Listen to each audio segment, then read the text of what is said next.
जेबी online study में आप सभी का स्वागत है। आज आप देखेंगे टैली प्राइम के अंदर पेरोल को कैसे बनाते हैं। पेरोल क्या होता है? जैसे आप किसी गवर्नमेंट जॉब में वर्क करते हैं तो आपको सैलरी स्लिप मिलती है, उसमें डिटेल रहता है कितना पैसा आपका बन रहा है। वैसे किसी प्राइवेट लिमिटेड कंपनी में वर्कआउट कर रहे हैं तो कंपनी आपको सैलरी स्लिप प्रोवाइड करती है जिसे हम पेरोल कहते हैं, जिसमें आपको पैसा कैसे मिल रहा है उसका डिटेल रहता है। आज हम अपने टैली सॉफ्टवेयर के अंदर सीखेंगे कैसे पेरोल को रेडी करते हैं। इसके लिए सबसे पहले हम टैली प्राइम को ऑन करेंगे। एक कंपनी पेरोल के नाम से बना देते हैं। यहाँ से नाम डाल दिया पेरोल, स्टेट का चुनाव कर लिया। यहाँ आप अपना pin code, category, telephone number, mobile number enter करेंगे और एक्सेप्ट करेंगे। यहाँ से एक कंपनी का फीचर्स है, एक्सेप्ट करेंगे। हमारी कंपनी पेरोल के नाम से बन के रेडी हो गई है। अब इसके बाद पेरोल को ऑन करेंगे, हम पेमेंट वाउचर में जाएंगे या गेटवे ऑफ टैली पे जाने के बाद वाउचर पे क्लिक करेंगे, F10 प्रेस करेंगे। ऊपर मोर इन लिखा है, हाइड इनएक्टिव लिखा है, वहां से क्लिक करिएगा, क्रिएट के नीचे दिया गया है। और उसके बाद मोर इनएक्टिव पे क्लिक करने के बाद सारा फीचर आ जाएगा और पेरोल आपको लिखा मिलेगा, उस पर आप क्लिक करना है। उसको एक्टिव करने के बाद एक्सेप्ट कर लेना है। इस प्रकार से आप देखेंगे पेरोल ऑन हो गया है। गेटवे ऑफ टैली पे जाना है, क्रिएट पे क्लिक करना है और इसे इधर देखिए पेरोल मास्टर आपको दिखाई दे रहा है। यहाँ सबसे पहले हम एम्प्लॉय ग्रुप बनाते हैं। जैसे हमारी कंपनी में जो एम्प्लॉय हैं किस किस कैटेगरी के हैं, इसके लिए ग्रुप डिसाइड किया जाता है। किस डिपार्टमेंट के हैं जो एम्प्लॉय हैं, यहाँ से हम एक एम्प्लॉय ग्रुप रेडी करते हैं। सबसे पहले सेल्स, जैसे सेल्स मार्केटिंग डिपार्टमेंट, इस सेल्स के रिपोर्ट को सेल्स के देखभाल करने के लिए इस्तेमाल किए जाते हैं। अंडर में प्राइमरी लेते हैं और प्राइमरी लेने के बाद एक्सेप्ट कर लेते हैं, पुनः दूसरा बनाते हैं ग्रुप। मार्केटिंग डिपार्टमेंट, जो मार्केटिंग का वर्कआउट करते हैं, मार्केट फील्ड वर्कआउट करते हैं, ये मार्केटिंग डिपार्टमेंट के वर्कर्स हैं, इसको भी हमने एक्सेप्ट कर लिया। अभी हमने दो ग्रुप रेडी कर लिया। अब इसके बाद ग्रुप रेडी करने के बाद यूनिट रेडी करते हैं। यूनिट में सिंबल के अंदर मिनट की यूनिट बनाते हैं हम, और यहाँ फॉर्मल नेम के अंदर आप मिनट लिख देंगे पूरा। वहां पर शॉर्ट फॉर्म MIN रहेगा, यहाँ पर फुल फॉर्म रहेगा उसका, और एक्सेप्ट करेंगे। अभी मिनट का बन गया। अब आवर्स का बना लेंगे। आवर्स का शॉर्ट फॉर्म HRS और उसके बाद पूरा आवर्स लिखेंगे फुल फॉर्म में। हमारी दो यूनिट रेडी हो गई। अब मैं कंपाउंड यूनिट बनाता हूं। इसके लिए सिंगल पे क्लिक करेंगे तो वहां कंपाउंड आ जाएगी। HRS ले लिया। 1 घंटे में 60 मिनट होते हैं, इसके अंदर 60 इंटर किया और उधर मिनट लेके एक्सेप्ट किया, हमारी कंपाउंड यूनिट बन गई। अब हम अटेंडेंस चढ़ाते हैं। अटेंडेंस के लिए पेरोल में देखिए अटेंडेंस टाइप दिया गया है, उस पर हम क्लिक करेंगे। उस पर क्लिक करने के बाद एक लीव का बना लेते हैं। लीव लेने के बाद प्राइमरी लीव विदाउट पे, अगर हम छुट्टी करें तो जो सैलरी होगी उसमें से हमारी छुट्टी का जितना एक दिन का पे आउट बनता है वहां से माइनस हो जाए।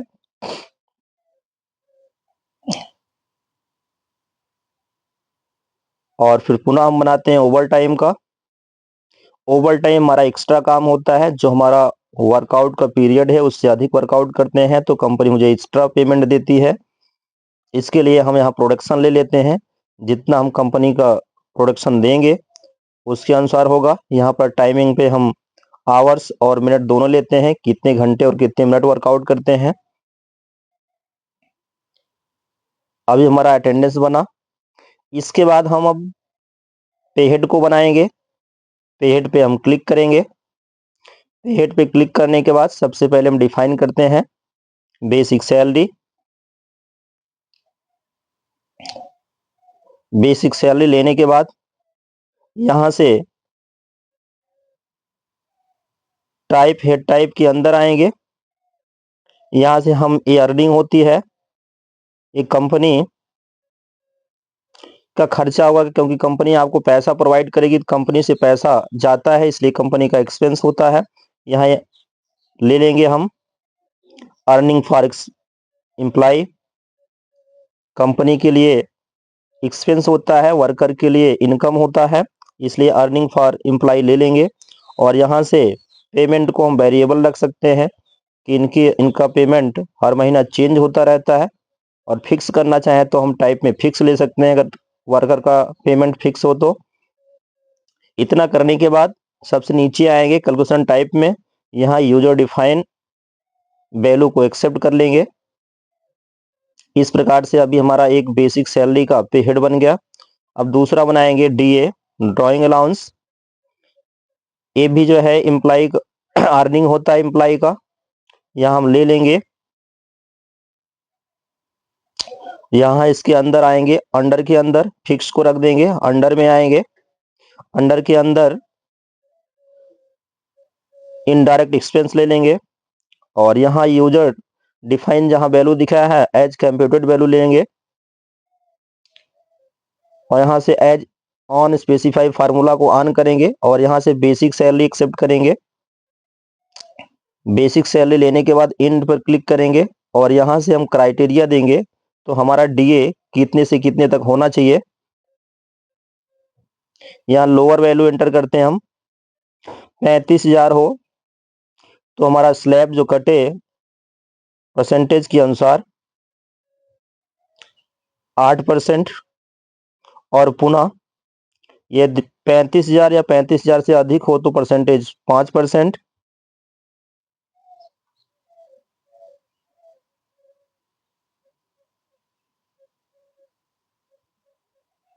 इतना करने के बाद एक्सेप्ट करेंगे। अब टीए का हेड बनाएंगे, ट्रैवलिंग अलाउंस। ये भी सेम रहेगा, अर्निंग फॉर एम्प्लॉय। यहाँ से इसको भी हम फिक्स कर सकते हैं। यहाँ ये आपका इनकम होगा, यहाँ से चुनाव करेंगे इनडायरेक्ट एक्सपेंस। और यहाँ से ऑन स्पेसिफाई फार्मूला, वहाँ से बेसिक सैलरी। बेसिक सैलरी लेने के बाद यहाँ स्लैब सेट करेंगे।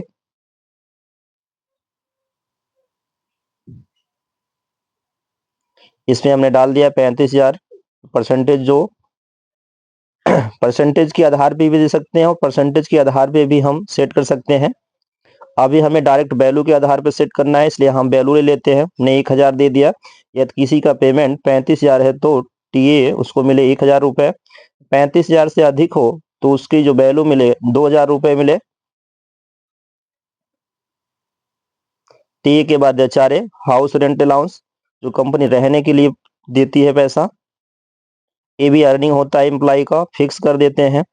इनडायरेक्ट एक्सपेंस का चुनाव करते हैं, एज स्पेसिफाई फार्मूला पे जाते हैं, वहां से इसका स्लैब सेट करते हैं। इसको भी हमने सेट कर दिया। इसको इसको परसेंटेज के आधार पे सेट कर देता हूं इस प्रकार से। इसके बाद दूसरा हेड बनाता हूं मैं पीएफ का, प्रोविडेंट फंड। ये आपका एक्सपेंस, ये आपका जो है डिडक्शन होता है, क्योंकि आपकी सैलरी से डिडक्ट होता है और रिटायर के बाद आपको मिलता है या मेच्योरिटी पूरा होने के बाद मिलता है। यहाँ डिडक्शन फ्रॉम एम्प्लॉय ले लेंगे, करंट लाइबिलिटीज ले लेंगे और यहाँ से ऑन स्पेसिफाई फार्मूला पे जाएंगे, यहाँ से इंड का चुनाव करेंगे और बेसिक सैलरी लेने के बाद स्लैब सेट करेंगे परसेंटेज के अनुसार। पीएफ हमारा कितना कटे, 7% पीएफ कटे। ये 35,000 हो, 35,000 से अधिक हो तो 3% कटे। अब ईएसआई बनाते हैं, जो इंश्योरेंस होता है, इसको हम ले लेते हैं डिडक्शन फ्रॉम एम्प्लॉय, जो आपकी सैलरी से कटता है, मेच्योरिटी पूरा होने के बाद मिलता है। सेम वही प्रोसेस, ऑन स्पेसिफाई फार्मूला लेने के बाद वहां से फिर हम स्लैब सेट करेंगे। 4% और 2% इसका स्लैब हमने सेट कर दिया। अब नेक्स्ट बनाते हैं रिम्बर्समेंट। ये क्या होता है, जो कंपनी अपने कार से किसी को भेजती है तो व्यक्ति अपने पास से जो पैसा लगा देता है तो उसके लिए रिम्बर्समेंट कहते हैं, जो कि कंपनी बाद में वो पैसा को रिटर्न करती है। जितना पैसा वर्कर लगाए रहते हैं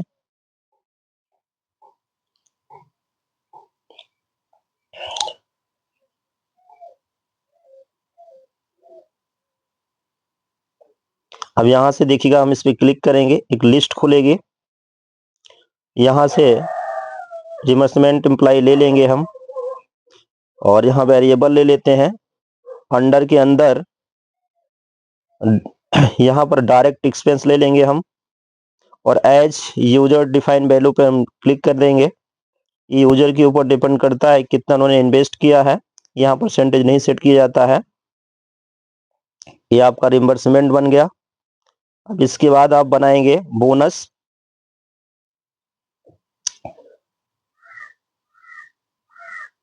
ये भी अर्निंग होता है। यहाँ से हम लेंगे वेरिएबल्स। बोनस चेंज होता रहता है, जैसे आप वर्कआउट करते हैं उसके अनुसार बोनस डिसाइड होता है। यहाँ user as user define value का स्लैब दिया गया है, हम फ्लैट रेट ले लेंगे, और कैलकुलेशन टाइप में हम मंथली ले लेंगे। हमारा मंथली जैसे वर्कआउट रहेगा वैसे अनुसार कंपनी आपको बोनस प्रोवाइड करेगी, वो आपके कार्य के ऊपर डिपेंड करता है। इसके बाद लीव का एक बनाएंगे हम। लीव ले लिए। लीव लेने के बाद यहाँ पे हेड के अंदर आएंगे। यहाँ से हम करंट लायबिलिटीज लेंगे अंडर ग्रुप के अंदर, और यहाँ से डिफाइन करेंगे ऑन अटेंडेंस। जितने दिन तक हम रहे हमें उतने दिन का पैसा मिले। ऑन लीव ले लेंगे यहाँ से, लीव विथ पे, और कैलकुलेशन टाइप में डेज।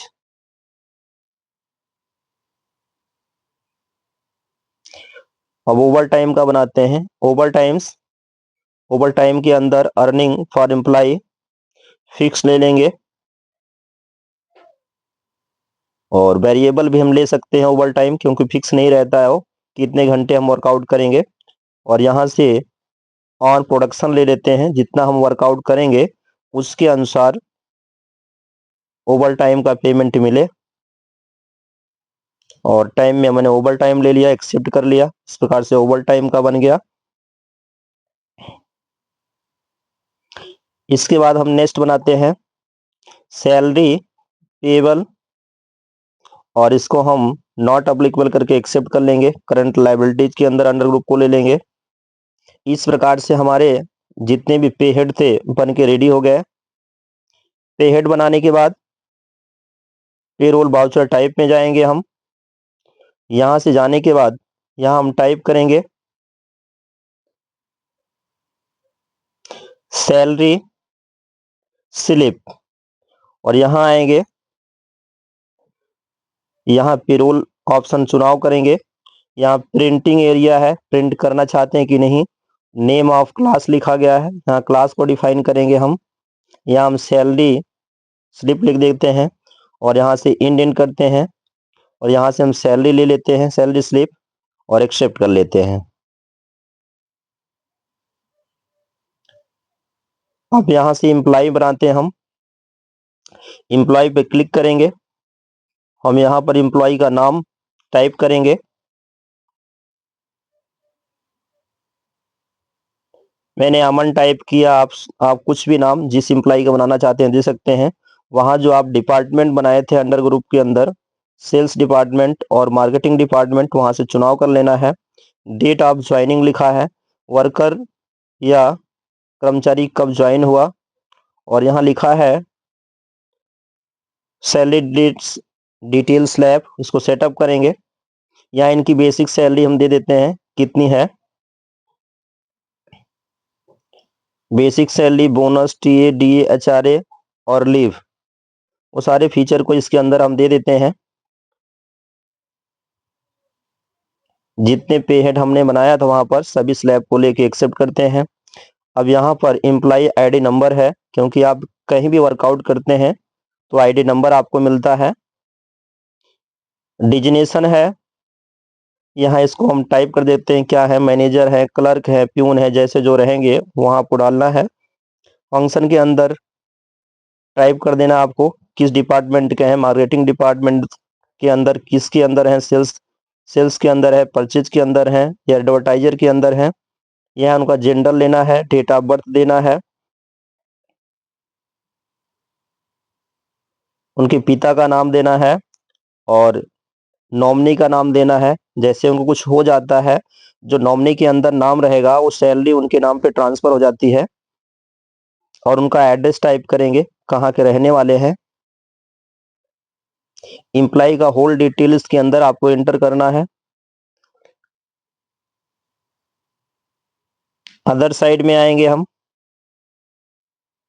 अभी हमने इनका डिटेल फिलअप कर दिया।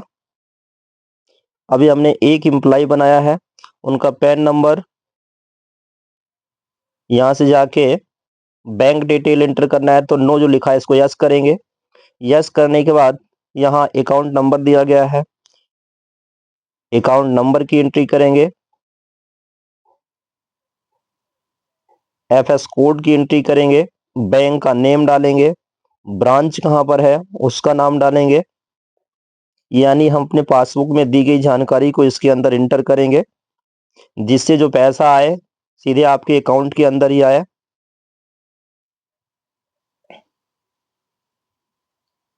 यहाँ पे ब्रांच का चुनाव करेंगे हम।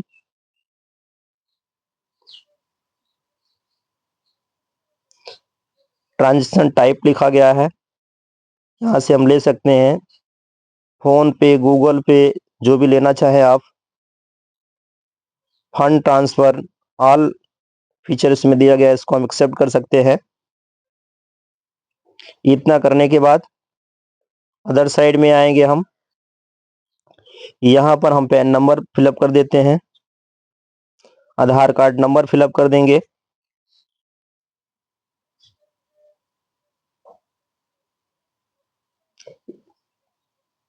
पीएफ नंबर, जो रजिस्टर्ड पीएफ नंबर कंपनी ने प्रोवाइड किया उसको फिलअप कर देंगे।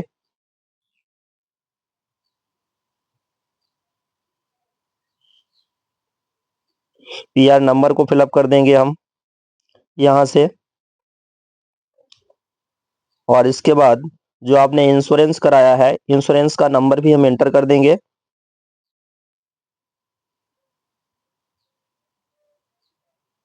आप अपने लिए या अपने परिवार के लिए जो भी बीमा आपने करवाया उसका नंबर एंटर करने के बाद इसको एक्सेप्ट कर लेंगे। अभी हमारा एक एम्प्लॉय बन के रेडी हो गया। दूसरे एम्प्लॉय को सेम ऐसे ही रेडी करेंगे। यहाँ दूसरा डिपार्टमेंट सेल्स डिपार्टमेंट ले लिया और यहाँ से डेट ऑफ ज्वाइनिंग एंटर कर देंगे। यहाँ सैलरी डिटेल को यस करेंगे और यहाँ पर हम बेसिक सैलरी का चुनाव करेंगे और जितना हमने पे हेड बनाया था सारे हेड को ले लेंगे। बोनस को डिफाइन कर देंगे, टीएडीए एचआरए को डिफाइन करेंगे, लीव का कितना पैसा बन रहा है उसको डिफाइन करेंगे, ओवर टाइम आवर्स डिफाइन करेंगे और फिर इधर डिटेल इनका फिलअप करेंगे जैसे फर्स्ट में फिलअप किए थे।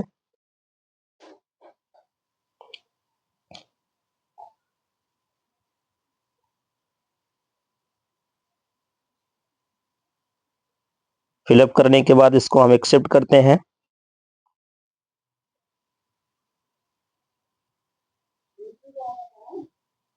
अब यहां से अटेंडेंस टाइप पे जाएंगे।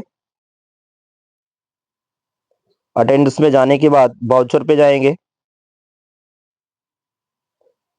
वाउचर पे जाने के बाद वहां से हम अटेंडेंस फिलअप करेंगे।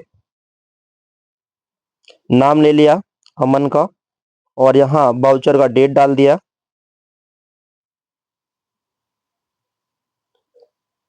अब इनका प्रेजेंटिंग डेज एंटर करेंगे।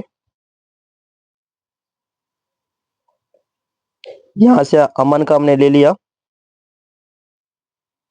अटेंडेंस टाइप में मैंने लीव ले लिया, ये छुट्टी कितने दिन तक लिए हैं। और पुनः यहाँ पर हम एम्प्लॉय का अटेंडेंस एंटर करेंगे। लीव ले लिया, ओवर टाइम ले लिया और कितने दिन का है यहाँ से हम चुनाव कर लेते हैं दोनों का ऑप्शन। अभी हमने अटेंडेंस दोनों एम्प्लॉय का अटेंडेंस एंटर कर दिया, एंट्री कर देंगे हम ओवर टाइम का भी, लीव का भी। अब कंट्रोल के साथ F4 प्रेस करेंगे, पेरोल ऑप्शन पे आएंगे। यहाँ पर दिया गया है पे स्लिप, यहाँ पे जाएंगे, नीचे सैलरी स्लिप का चुनाव करेंगे। यहाँ उस एम्प्लॉय का नाम लेंगे जिसकी सैलरी स्लिप हमें रेडी करना है और साइड में आप देखिएगा साइड बार में ऑटो फिल का ऑप्शन दिया गया है। यहाँ से हम क्लिक करके पेरोल ऑटो फिल पे क्लिक कर देंगे और यहाँ इनकी सैलरी स्लिप का चुनाव करेंगे। यहाँ यूजर डिफाइन चाहिए, सैलरी चाहिए। सबसे पहले हम यहाँ चुनाव कर लेंगे यूजर डिफाइन। यहाँ डेट सेट करेंगे कब से कब तक इनकी सैलरी बन रही है। यहाँ 1/5 से 31/5/21 तक 1 महीना पूरा हो रहा है इनकी सैलरी। और यहाँ पर ऑल आइटम का चुनाव करेंगे। यहाँ पर एम्प्लॉय नेम का चुनाव करेंगे हम। और इतना लेने के बाद यहाँ इनका स्लैब सेट करेंगे। बेसिक सैलरी इनकी कितनी है, इनकी सैलरी आप अपने मन से सैलरी डाल सकते हैं। रिम्बर्समेंट इनका कितना है और दीपक का कितना जो है पेमेंट है और इनका रिम्बर्समेंट कितना है, यहाँ पर एंटर करेंगे। अभी दोनों का हमने अटेंडेंस सैलरी स्लिप के अंदर पेरोल के अंदर एंट्री कर दिया कितना इनका पेमेंट है। अब ऑटो फिल पे जाएंगे, पेरोल ऑटो फिल, और यहाँ यूजर डिफाइन अभी आपने लिया था और यहाँ सैलरी का चुनाव करेंगे। अब यहाँ डेट दिया गया है, डेट को देंगे। ऑल आइटम्स ले लेंगे, एम्प्लाई का नेम ले लेंगे और यहाँ से देखिएगा पूरा इनका डिटेल दिखाई दे रहा है। अब एक्सेप्ट करेंगे। अब ये अमन का हुआ, ऐसे दीपक का भी करेंगे, स्कैप करेंगे। स्कैप करने के बाद आएंगे हम पेरोल रिपोर्ट के अंदर। यहाँ पे स्लिप लिखा गया है, यहाँ से हम चुनाव करेंगे जिस व्यक्ति का सैलरी स्लिप निकालना है। अमन का हमने बनाया था, अमन का हमने ले लिया। आप देख सकते हैं इस प्रकार से आपके सामने अमन की सैलरी स्लिप आ गई। इसमें पूरा डिटेल दिया है, उनका नाम दिया है, डिजिग्नेशन दिया है, TA D HRA, basic salary, जितना उनका सैलरी के अंदर जितने फील्ड होते हैं सारे के सारे फील्ड दिए गए हैं। कितने दिन प्रेजेंट हैं, एक दिन की सैलरी कितने इनकी बनती है, पूरा का पूरा डिटेल इसके अंदर दे दिया गया है। साइड में आपने जितना स्लैब सेट किया था वो स्लैब भी दिखाई दे रहा है। इस प्रकार से आसानी से आप पेरोल को रेडी कर सकते हैं। ये पेरोल किसी भी कंपनी में आप वर्कआउट करेंगे तो आपको कंपनी प्रोवाइड करती है। इससे आपको पता चलता है कि आपको जो पैसा मिल रहा है कितने दिन का मिल रहा है, कितना मिल रहा है और कितना एचआरए मिल रहा है, कितना डीए मिल रहा है, ट्रेवलिंग अलाउंस कितना मिल रहा है। यानी आपकी सैलरी का डिटेल इसके अंदर दिया रहता है।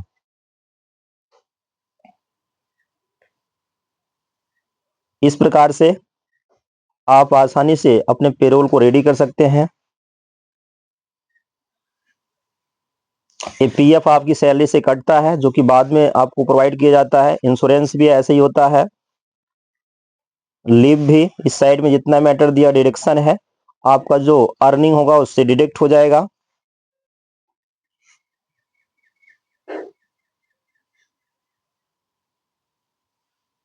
इस साइड में अर्निंग दिया गया है, इतने सब अर्निंग होता है और इस साइड में डिडक्शन दिया गया है।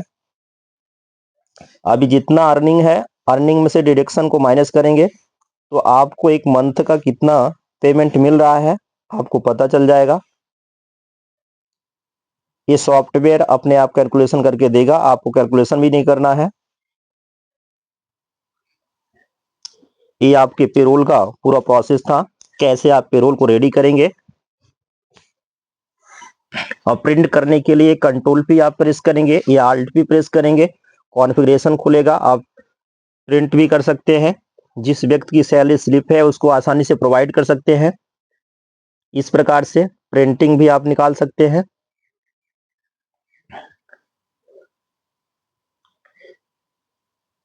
यदि आप इसको इस वीडियो से पेरोल के फीचर के बारे में जानकारी मिलती है तो ज़्यादा से ज़्यादा शेयर करें। अगली वीडियो के लिए ऐसे ही कंप्यूटर से रिलेटेड आप वीडियो पाते रहेंगे। चैनल को लाइक और सब्सक्राइब करें।